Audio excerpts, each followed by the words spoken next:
collapse of life as we know it, as perpetrated by the global military-industrial complex.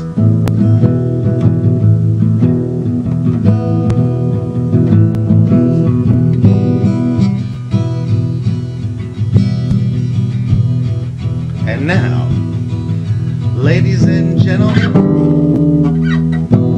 the host of the Ronald Show, Ronald.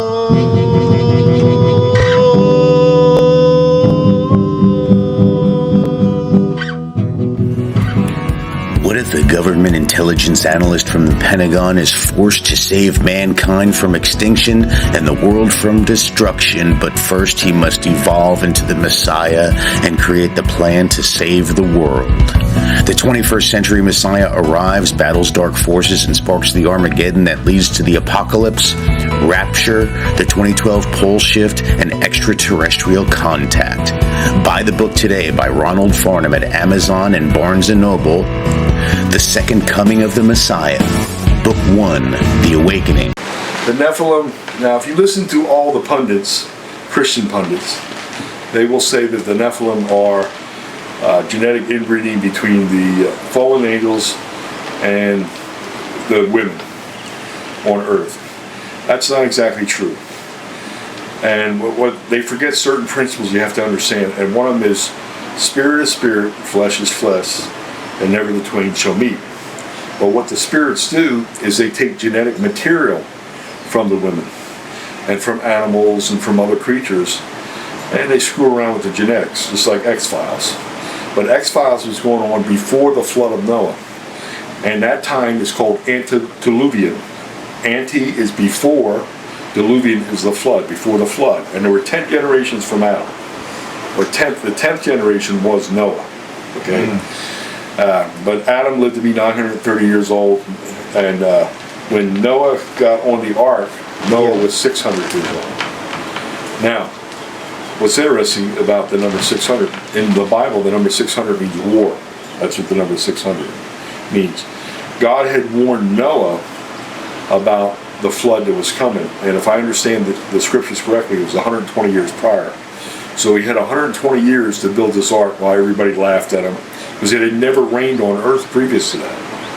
Okay, all it was a mist that went up from the earth. You don't hear about rain, but a mist that went out all over.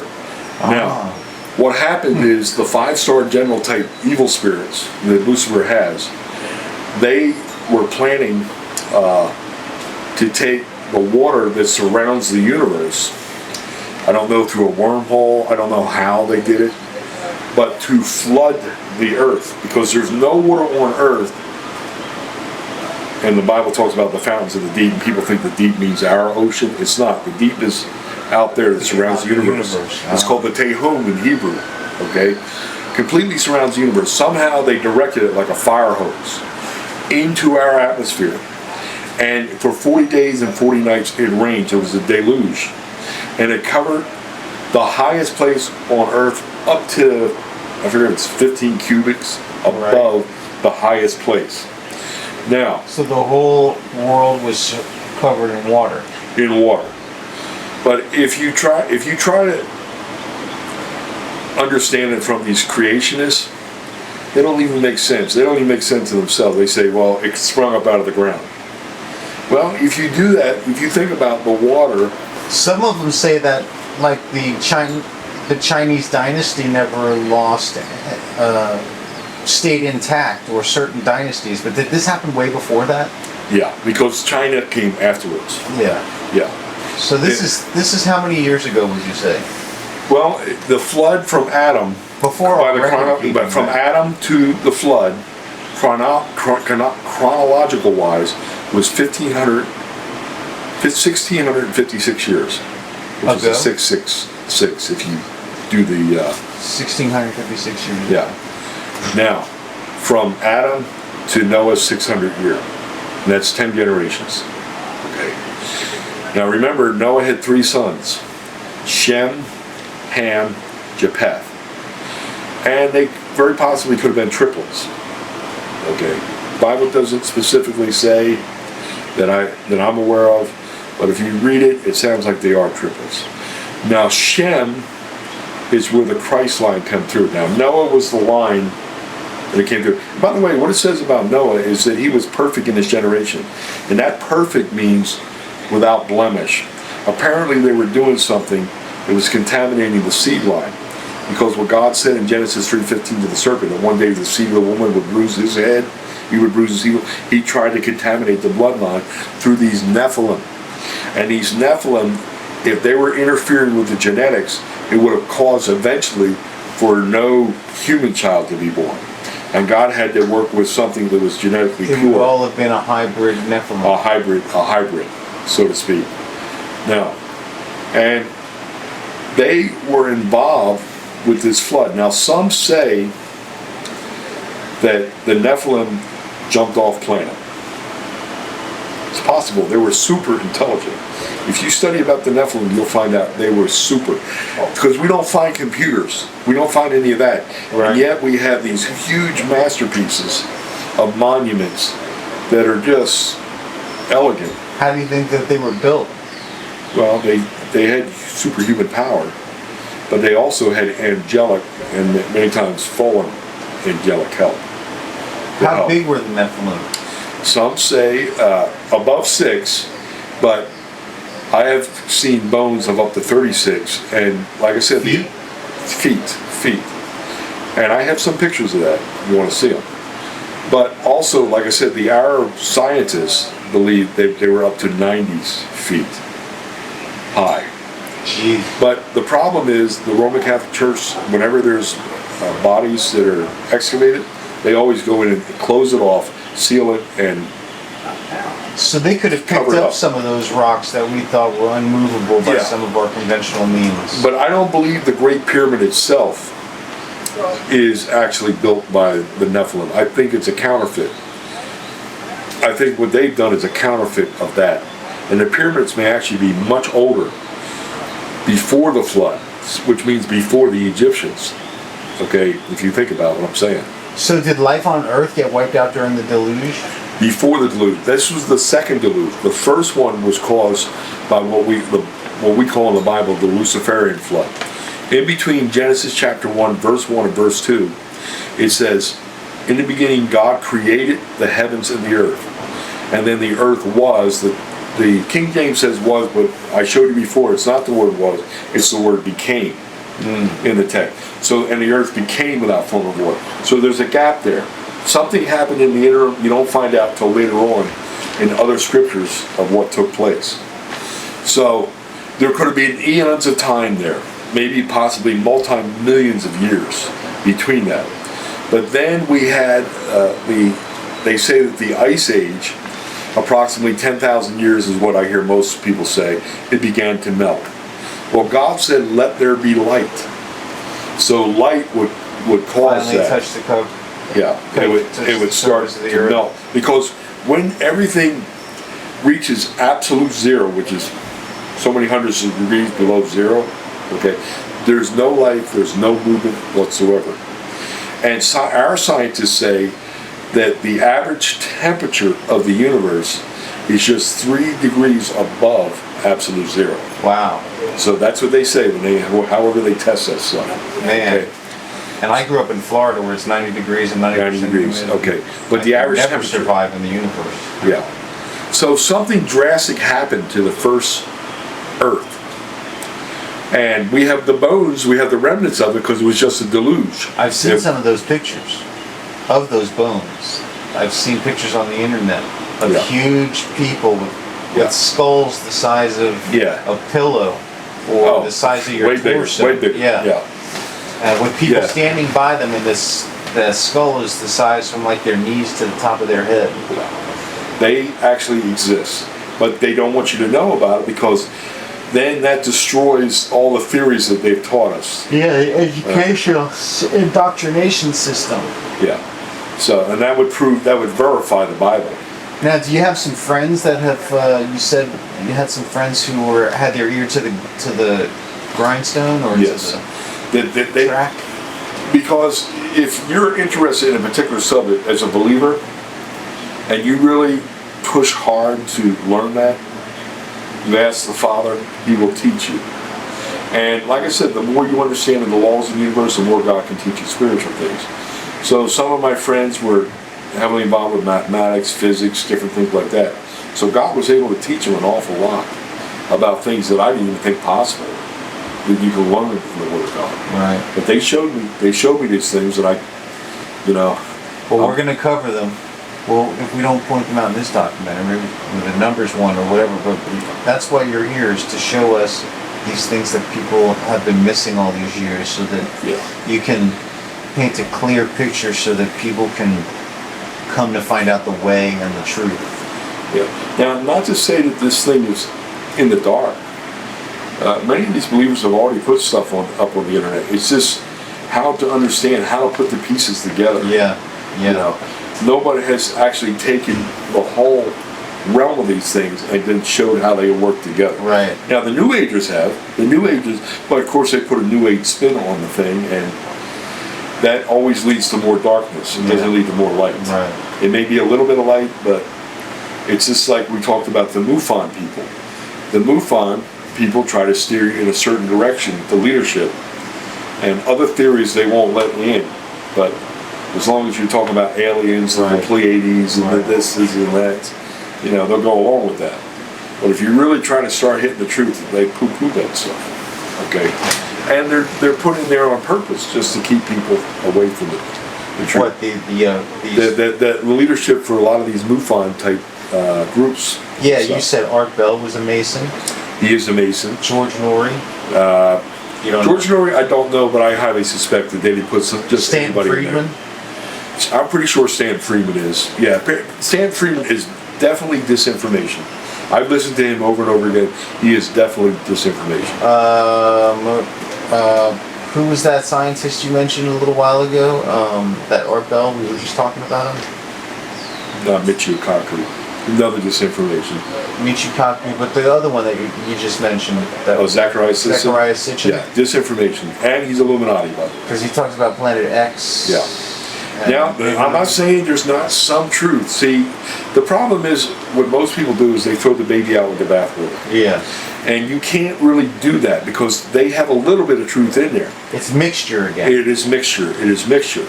They just put their spin on it, and if they come from an evil agenda background, they're going to spin it in a way that looks like they're the good guys. Right. Yeah. But they're not. It's like how the CIA work. You think your best friend is helping you, but he might really be CIA. Until you don't find that out until the rug gets pulled out from under you somehow. Yeah. And also, many times in groups, about cells. How they set up cells. For instance, they'll have two people and a third one to supervise in a cell. So if information gets compromised, they just eliminate the cell. Okay? That way they get rid of the problem. Right. It's the same way with the mafia. You have the capo de capo, right? He's the head godfather. Yeah. And then under him are capos. But when he gives the order, he gives it to the capos. The capos in turn give it to the soldiers. And then the okay, so if there's ever a compromise, they can eliminate somebody in between, so the godfather doesn't get back to him. Doesn't get back to him. These guys are just carrying out one order. They don't even know where. No, and it's compartmentalized information on a need-to-know basis. I'm sure the Department of Defense learned a lot from the mafia when they set up their compartmentalized system. Well, all of this was founded by the Illuminati, which was founded by the Jesuits. Yeah. Okay, so. And the Jesuits control the Vatican. The Jesuits control the Vatican and the Illuminati and the Freemasons worldwide. So they control the world. The Jesuits control the world. What are the Jesuits? The Jesuits is a military order founded in the 1500s by Ignatius Loyola and Pope Paul III. Okay. Ignatius Loyola and Pope Paul III. Now, you heard of Loyola University? Yeah. Well, Ignatius Loyola is their founder. And they had several other, I think they had 5 others, like 6 people. Xavier, one of them. So Loyola is he's a Portuguese soldier of nobility, okay? But he's got his leg all busted up in one of the wars. And as far as his penance goes, whatever, if he got delivered. He went to the Pope and said he would help to start a counter-reformation via a militant order because of what Martin Luther had done. Right. They were losing their base, their financial base, Right. because so many people were leaving and they weren't getting the money, and money equals power. Yeah. Okay. So Pope Paul III agreed to it, not realizing, I don't think, how evil it was, even though it was evil to begin with. Because what happens is he gave them the power to start this order, and they would infiltrate the Protestant churches, etc., and they would take over the leadership, and eventually they would bring them back into the fold of the Roman Catholic Church. Okay, and that's exactly what has happened today. They have signed agreements, the mainline denomination church with the Catholic Church, so they're all on the same page. Have you ever wanted to write a book? Have you ever wanted to write a screenplay? Have you ever wanted to have your great movie idea turned into a screenplay, turned into a movie, turned into a book, and distributed all over the world? Well, now you can learn how to do it with the great new book by Ronald, How to Write a Screenplay in 30 Days or Less. It includes the logline, theme, synopsis, outline, and screenplay of the 3 magic questions. Learn how to write a screenplay in 30 days or less, or your money back. Get it today at Amazon or Barnes & Noble. Back in the Eastern, they had veils on, and what he didn't realize, he married the older sister, which was Leah. Who did? Jacob. Jacob. And then he had to work another 7 years to get Rachel. Well, the sons that Rachel had were Joseph, which is the one he initially wanted to marry. So he got the multicolored coat, if you remember that in history. Multicolored, and that was the sign to people that earth that you were going to, the Jewish, that you were going to be the heir. So he got the double portion. So, and because he was already second in command in Egypt, when his father blessed his sons, Manasseh and Ephraim, his grandsons actually, he got it. So if you look at a map of the lands that were received in Israel, Manasseh got like the biggest portion. Who was Manasseh? Manasseh was the son of Joseph, and he married an Egyptian priestess of On. That's the one that Pharaoh gave him as wife. Is On a territory? No, On is a god or something like that. Oh, I see. Yeah, or a goddess or god, something. It's called On. And from there, the 13 tribes that rule the earth? Okay, no. The 13 tribes are Israel. But the adversary counterfeits. Whatever God does, he tries to counterfeit it. He has 13 families, like tribes, of bloodlines. Because the descendant, by the way, came actually through Leah, which was the 4th son, which was Judah. The Christ line. Okay. It's called the scarlet thread, or the red thread. That's what it is in the Bible.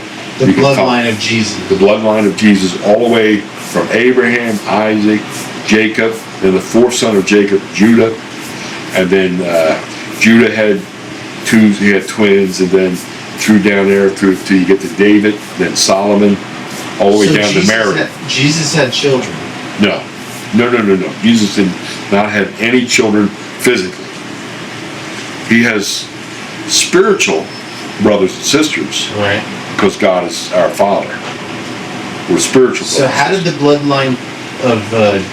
Jesus' bloodline, the red thread? The red thread was up until Jesus. Oh, up until Jesus. The adversary tried to wipe it out time and time again because of the promise in Genesis 3:15 that God made to the serpent when he caused Eve to sin in the garden, that one day the seed of the woman would bruise his head and he would bruise his heel.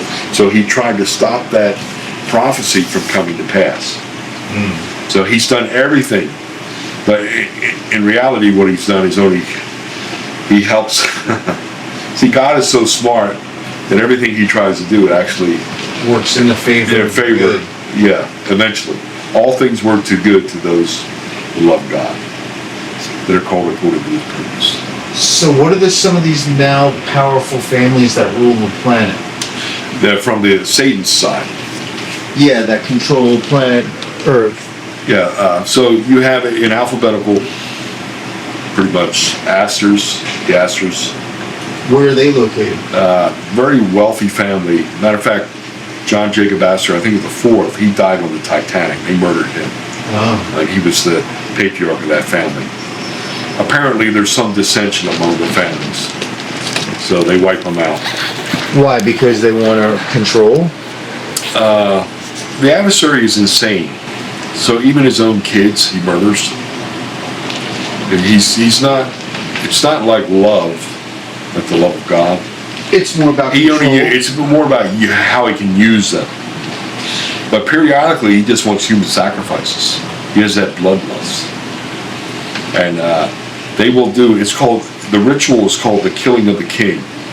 If you want to learn more about it, you got to read James Fraser's book, The Golden Bough, which explains a lot about, and he's not a Christian, by the way. He's a New Ager, but he explains a lot of the what the mythology is that surrounds history. For instance, John F. Kennedy was called the ritual killing of a king, because what happens when you do that, you traumatize a nation or a tribe or whatever it is. Right. You traumatize, and at that point, they're open to suggestion. Right. So you can begin to subliminally put messages in people, like they did it with 911. They kept burning into our memory with fire over and over again. The buildings, if you remember, Yeah. I mean, constantly in our mind, and that was a fire ceremony. They have different types of ceremonies, and the fire ceremony was designed to get us to believe a certain thing. For instance, within an hour of the planes hitting, which supposedly they should have no knowledge, they kept saying, "We think Osama did it. We think Osama did it. We think," and then before you know it, Osama did it. Osama did it. Well, how do you know? Unless you know. Right. Okay, but see. Or let's say that's what they want you to know. Because I'm not saying Osama did it at all. I'm saying that's what they want you to believe they did. And by the way, you have to get me to show you where Osama's on the back of the dollar bill. Okay. Okay. And also, the $20 bill. And also to show you all the denominations, 1, the 5, the 10, the 20, the 50, the 100, the 6 denominations, to show you where at each stage of what happened on 911, it's in the money. In the order that it happened, by order of denominations. And the 20 being the most prevalent. And there's a reason why 20 is used, by the way. Because 20 is equal to 9 plus 11. 20 is equal to 9 plus 11. Yeah. Now I know 11 is a prime number, 9 is an upside down 6. Yeah, but 9/11 is. Oh yeah. You understand 9 right. plus 11. 9 plus 11. Yeah. Yeah. So, and there's a lot of other reasons which we haven't really delved into yet of why you need to understand the money, because the money is their power. Yeah. It's their power base. I know, it's the thing that's got everybody in limitation, fear, scarcity, poverty, and it's control. It's a control mechanism. And it's a fiat currency system that we the Chinese invented. Agree to use. Yeah, the Chinese, which is the Li family. The Chinese Li family is one of the major top Illuminati families. And that's Bruce Lee came from that. Bruce family, Lee, right? yeah. Even though he spells it L-E, there's different variants. And he was a ritual killing too. He was a ritual. So was his son Brandon. Yeah. They were also killed because in the Illuminati, when you break whatever their code is, they kill you and they kill your son. John F. Kennedy. Yeah.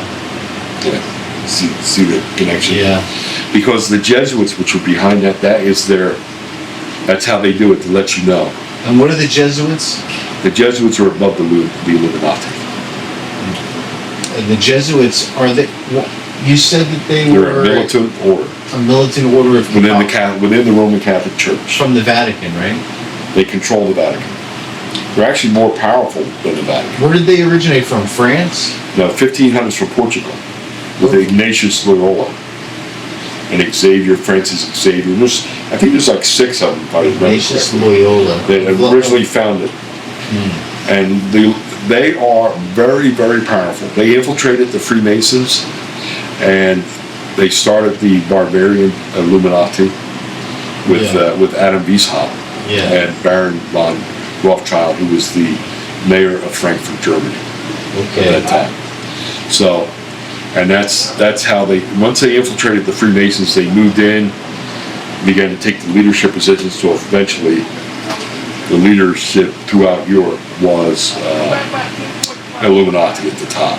And then they watched to see who was corruptible, and then that's the people they would bring up to the next level, into the Illuminati from the Freemasons. And basically it was the nobility of Europe, or the very high, the highly educated or the aristocratic families that bought into it. Okay. Also with the Knights Templar, they're a continuation. It's a spiritual continuation, though, not necessarily a physical continuation. And this is a hard time that researchers have trying to find the connections, not realizing the devil doesn't die and his minions. They're spirit. So they can just continue. They just move their seat of power, so to speak. Yeah. They move it depending on where they can get the most action from. Right. So it's a spiritual. That's why the agenda continues at least from Babylon, going forward. So this is happening over thousands of years. Over thousands of years. The same agenda. Same bloodlines, same agenda. Same bloodlines, all that. And that's why there's really no such thing as wars, plural. Because they're all working together. Because it's really one war, there's multiple battles. Because all the battles that go on all have an agenda that move for thousands of years and are moving us to this new world order. The deception is, in the military, they'll tell you that the war began on this date and ended on this date. Yeah. In reality, it's the battle began on that day. The battle ended on that day. And the war has just been ongoing. Yeah. See how they mess with the definitions? Yeah. See, when you control the definitions, you control the mind. And that's why it's important that we get back to godly definitions rather than worldly definitions. Because with the wrong definitions in mind, we make wrong decisions. That's why you'll hear me lots of times make a correction when someone says something. Okay, this is what it is. And really, they're not doing it on purpose. They're miseducated, and there's been so much it's ignorance, information, disinformation. Yeah, it's either due to ignorance or wrong teaching. Yeah, and so our job as ministers of Christ Jesus is to educate people. Remember, we talked about there's 2 types of unbelief. There's apostia and apatheia. And in the Greek, when you put an A in front of a word, it negates the word. So pistia or pistis in Greek means to believe. Apostia means not to believe. But there's 2 types. Apostia is not having heard enough to believe. That's why they have unbelief. Right. But apatheia, where we get the English word apathy, means having heard enough to believe, yet still refuse to believe. So, and in Greek, you'll find those 2 types. And you really have to look at the subtext to see which one it is. Because you can interpret it wrong, because in English, we just say unbelief. Right. But in the Greek, it's much more accurate. Yeah. It tells you which type it is. Yeah, the English language is it seems like it's been bastardized so much that it's really hard to get to the root of the And words. deception has been built into it. And you saw that with the alphabet.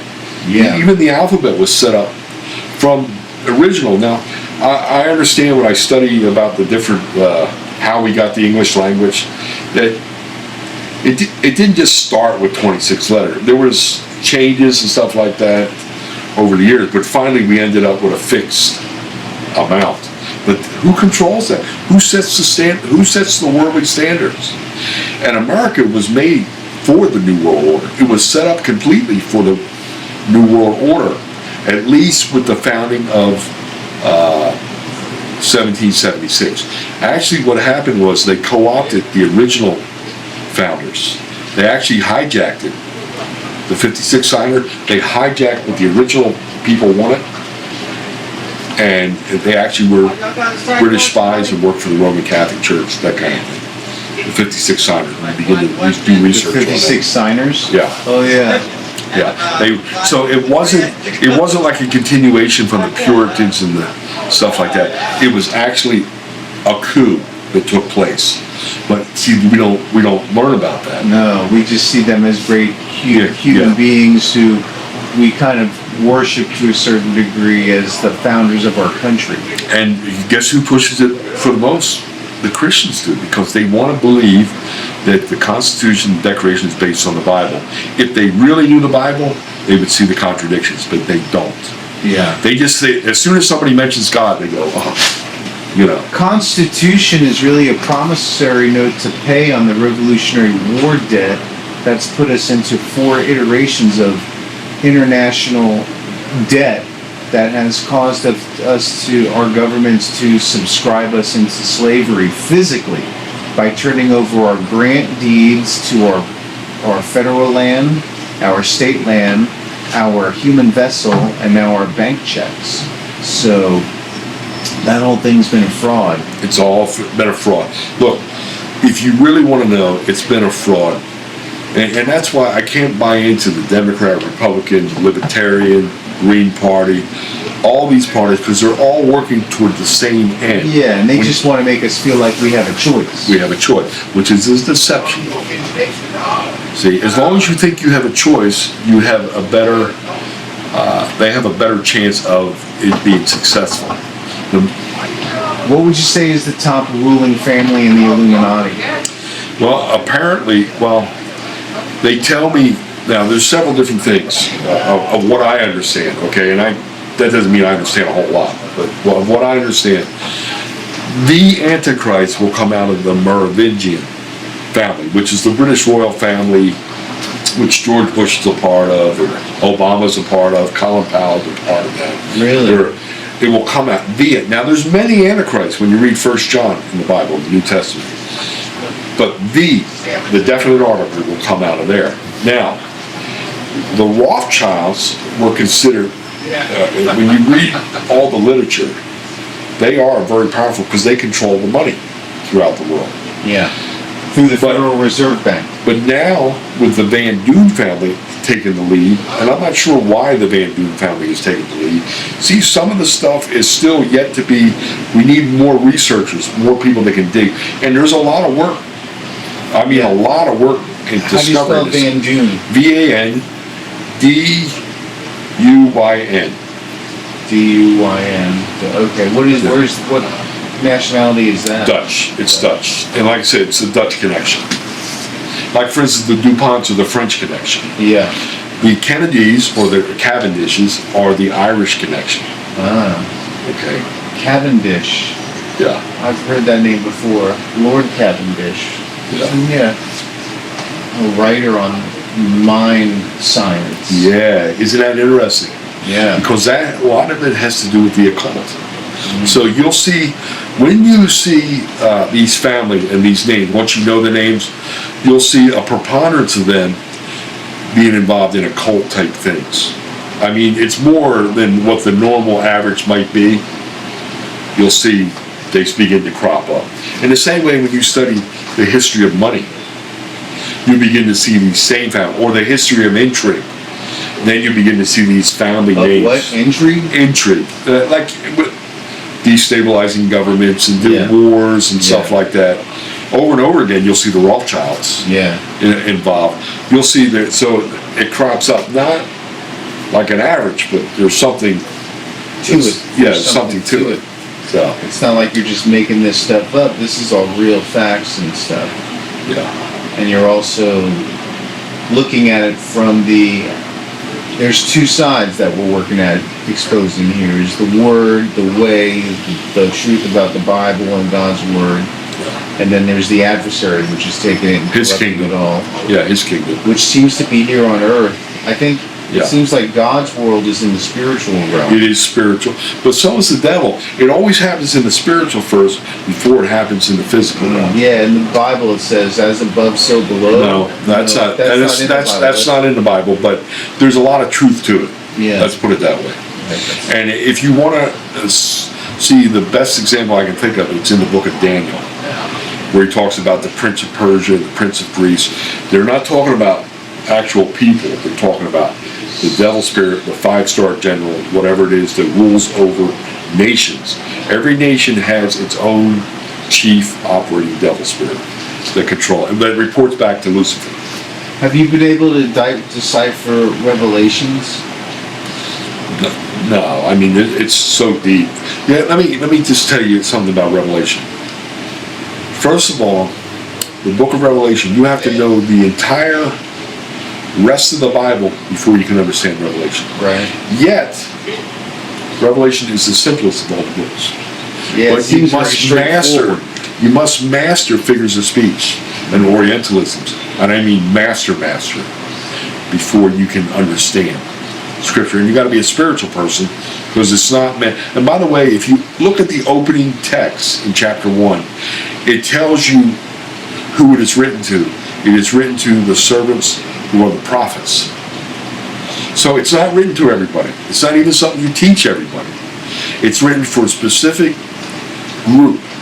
And you always have to take into account who God has the letter written to. Okay? If you don't take that into account, that's where all the private interpretation comes into. Yeah. So it's a problem. Now, can you learn it? Yes, if you work it in depth. But you're going to have to be right in a lot of other areas before you can get that right. And for the most part, what I've seen in the Christian churches, they're 99% wrong in what they believe. And I can go from verse to verse and verse and show you why that is. It seems like the Bible's probably the most amazing book ever. Oh, absolutely, because it's God's word. And remember what I've said before, behind every letter, behind every jot and tittle, there's an infinity of meaning. That means we have an infinity, you can't call it time, but eternity to learn what each and everything means. Yeah, and that's about going back to the Sumerian language that it was written in too, right? No, it was written in Aramaic, which is the language that Christ spoke. And the particular dialect is the dialogue that he spoke was called Estrangelo. Now today, as far as I know, we really don't have people that speak Estrangelo, but we have something very close to it. We use the Syriac or the Peshitta text. They call it the Peshitta text, which is close to what Christ actually spoke.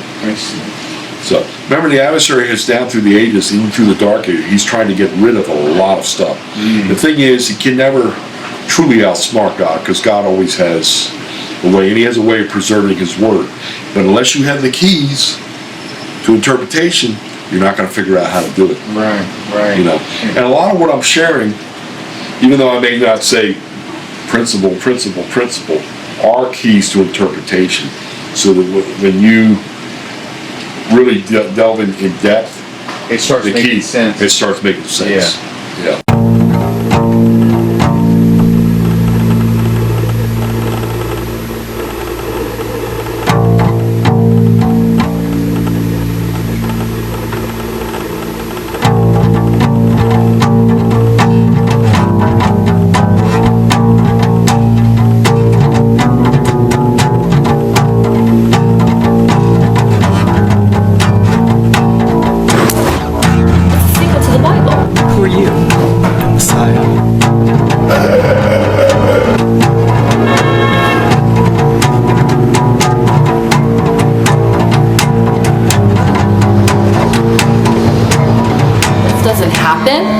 The human race will die. Oh, really?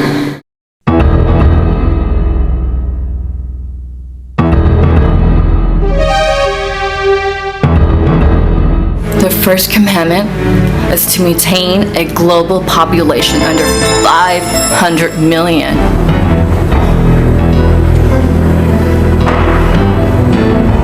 Do you know what that means? It means 6.5 billion people are going to die at the hands of the Illuminati unless we stop the Iranians from detonating that dirty nuclear bomb at the Hollywood and Vine train station. The Iranian suicide bomber cell is located at the Vibe Hotel on Hollywood Boulevard. This isn't Scooby-Doo.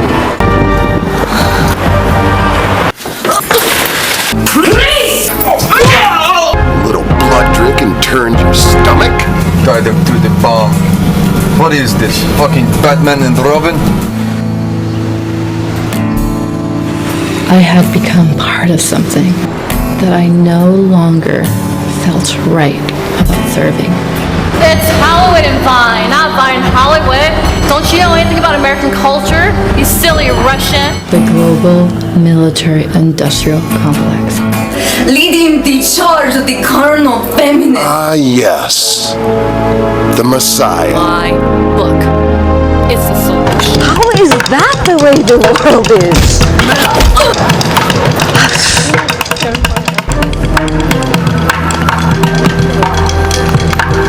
Traitor. Who are you working for?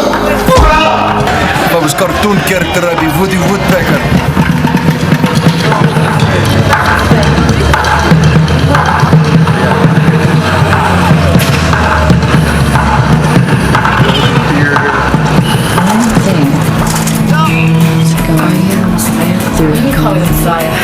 This land is your land. This land is my land. From the Gulf Stream waters to the New York Island, this land was made for you and me.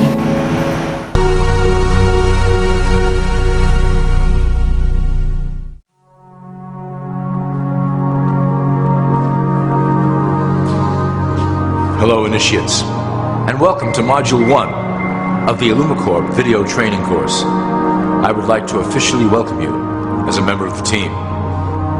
You've joined our organization at perhaps the most exciting point in our long history. Our founders shared a passionate dream to transform this country and eventually the whole world into one cohesive organization. When Illumicorp finishes gaining centralized control over the resources of the planet, and we will, we can then organize, distribute, and govern for the benefit of all.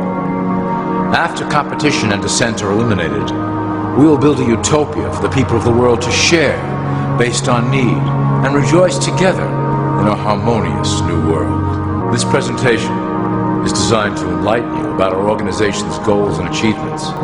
As your guide, I will help to answer some basic questions you might have about Illumicorp and familiarize you with the valuable role you will play in helping us reach our prime objective. So please, take a tour with me as we march together towards an exciting new world. All people are aware of class. To them, society is made up of the rich, the middle, and the poor. The one thing that all three classes don't understand is that the pyramid continues upward. There is a detached hidden capstone made up of an elite board of directors who own and manage Illumicorp. The three classes below, in essence, become the assets and resources of Illumicorp. Illumicorp is divided into various administrative branches, but each branch has the same 5 levels in their hierarchy. You will begin at the bottom, in the initiate category. As such, your role will be to make sure that your orders are carried out through the sub-corporations and institutions controlled by Illumicorp. You will be placed in plain sight, at the head of a company or institution in the public sector, to carry out the plans delivered from above. Remember, your role is very important. You will be the face of Illumicorp to the outside world. You are our connection to the masses below. Never speak publicly about your orders or your masters. Now, let's look at Illumicorp's 6 administrative branches and their functions. You will be placed in a top position of power among one of the following sectors. In this way, as you are monitored and guided from above, you will decide strategy and introduce programs that further our goals. For that is the secret to Illumicorp's success. Control the head, and you control the body.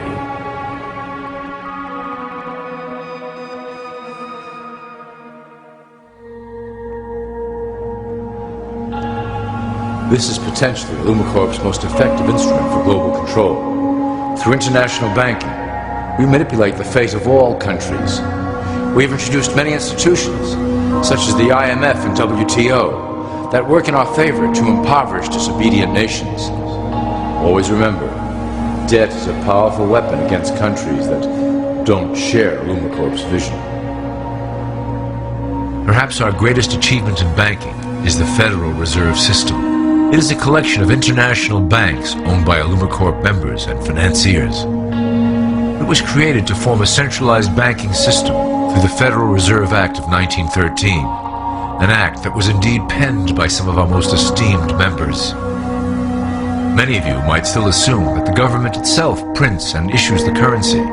That is not the case. When America needs money, they go to our boys and ask for it.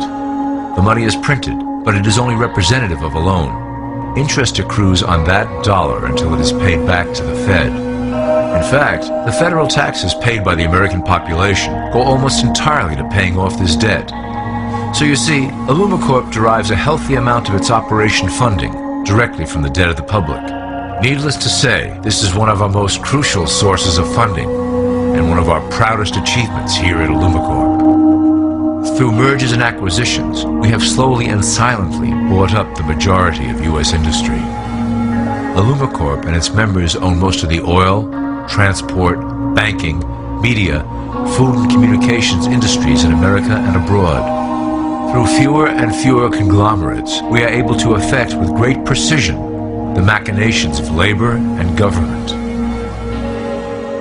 Ultimately, corporations will replace government as a centralized international body that can meet the needs of the public worldwide without the chaos created by national self-interest. When Illumicorp goes public, corporatism will be the foundation for world government.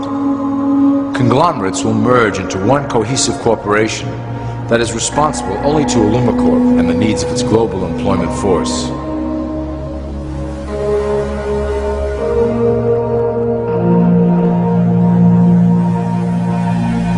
Illumicorp's control of the American military is another impressive tool in our possession. We have nurtured these institutions lavishly to serve as the prototype for our global police force. When ready, our technology and manpower will dominate those who oppose the coming new world order. By utilizing American patriotism, we have fostered in the American soldier the philosophy of peace through superior force. When the time is right, we will migrate that mentality towards the belief in a global government who must protect all people through superior force. We have used the American military-industrial complex to build the arsenal necessary to instigate the final cleansing outlined in Illumicorp's great plan. Our primary target will be Islamic nations who will never submit to our Western-centric domination. They also hold much of the remaining oil reserve of the planet.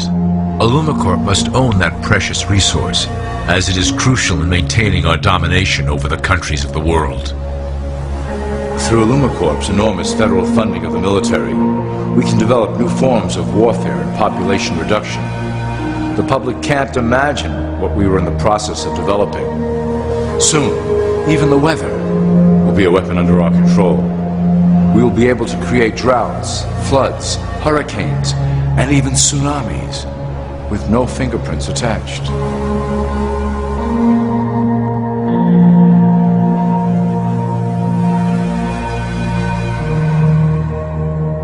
The political system of America has been under direct control of Illumicorp for some time. It was actually a relatively easy acquisition, and has been even easier to manage.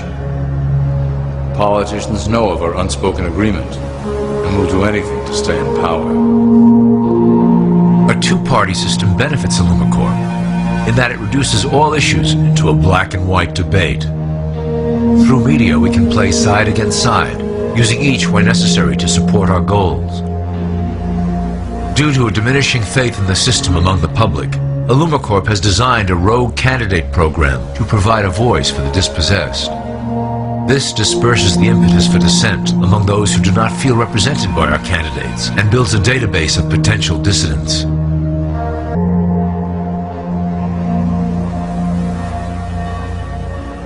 At the turn of the last century, Illumicorp took a serious interest in public education. Our Supreme Council realized that by creating a private organization to dictate curriculum on a federal level, children could be conditioned to obedience on a mass scale. In the interest of promoting Illumicorp principles in the classroom, hundreds of millions of dollars were invested to create the General Education Board in 1902. The result of doing this is evident today. The doctrines of public education have transformed recent generations into a weaker, more docile mass.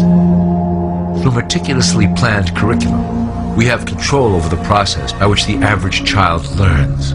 Thus, we can mold them into obedient workers who are conditioned to accept the implementation of the Great Plan. In addition, Illumicorp has set up many associations, including the American Historical Association, that determine and uphold the official view of history. Knowledge is power, so we must at all costs be the authors of the truth. By writing history to suit our interests, dissenting voices cannot gain ground, and we can vastly influence culture to achieve our prime objective.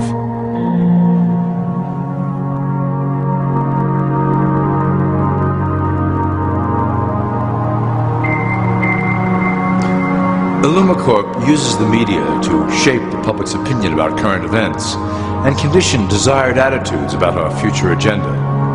Through news, entertainment, and advertising, we can program a variety of emotions and responses into the collective unconscious. In the past, we were limited entirely to print media, but now we have multiple mediums to utilize in programming and conditioning the masses. With cable news, we have directed the public to a more entertainment-based consumption of world events. Infotainment. This medium is far more effective at subliminal reinforcement of desired attitudes towards our objectives. For instance, we are currently instilling a sense of duty towards environmental issues.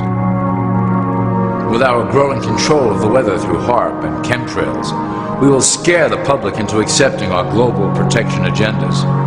We will then phase into the great cleansing which must occur to return the global population to a manageable size. We reinforce the desired norm through advertising, creating a model for people to live up to that is virtually impossible. The result is an incomplete, desperate individual seeking acceptance. Through reality television game shows, we repeat the pattern of individual survival versus group survival. This breaks down the idea of community and breeds individuals who seek only their self-interest. With a public that is constantly suspicious and scheming, we maintain the status quo of a divided population that never thinks to look up.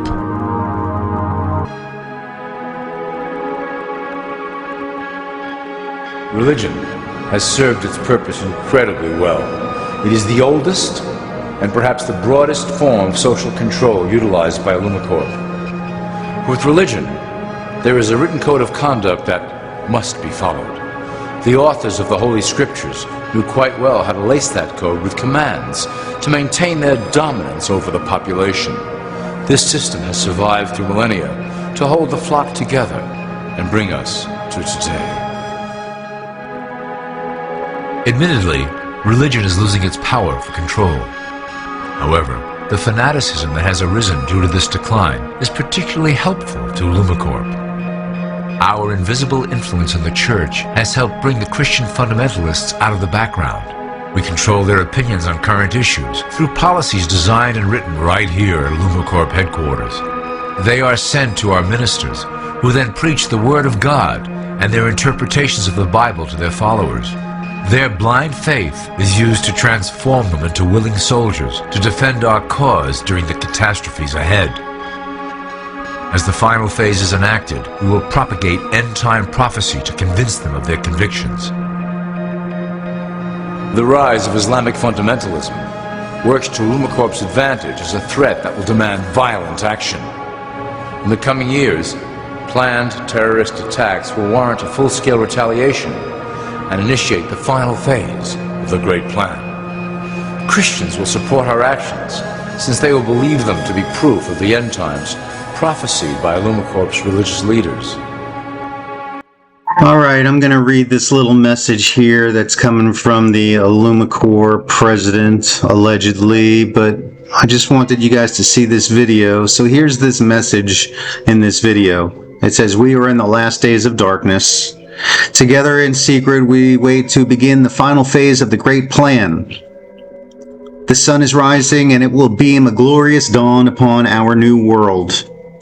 As an employee of Illumicorp, you are above the limitations of nationality, class, and region.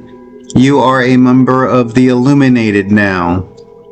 Your loyalty and your devotion belong only with us. Help us finish the plan. Together we will proudly initiate the New World Order. And that seems to be the end of the message, guys. I just wanted to put this video in there. All right. Now that you have a basic understanding of how we work over here at Illumicorp, I would like to introduce you to one of our latest projects, the Control Grid.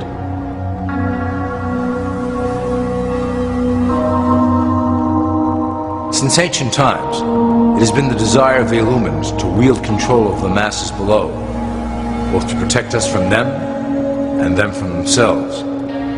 The tools through the ages have been effective, but always blunt and inaccurate. But now, with the release of new technology to the masses, we have the real ability to implement a control grid with finance, industry, government, and military under our strict control. We can safely shift the population into a new world, monitored and controlled by Illumicorp. Technology such as the internet, GPS, and RFID chips are pillars of the invisible prison we are erecting around the people. Within the decade, we will have real ID cards that contain criminal records and pertinent information, all linked to federal databases. Cell phones will tell us where each individual is, linked to the same database. Through intelligence agencies and Homeland Security, we will monitor individuals who oppose the Great Plan and remove them from the grid. Quickly, the population will learn that they have a choice: support the system and benefit from its luxuries, or reject it and lose access to the grid.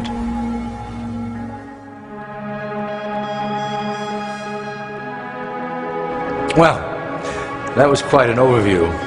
I hope it gave you an understanding of our process and basic overall structure here at Illumicorp. Don't worry if you can't remember specific details at the moment.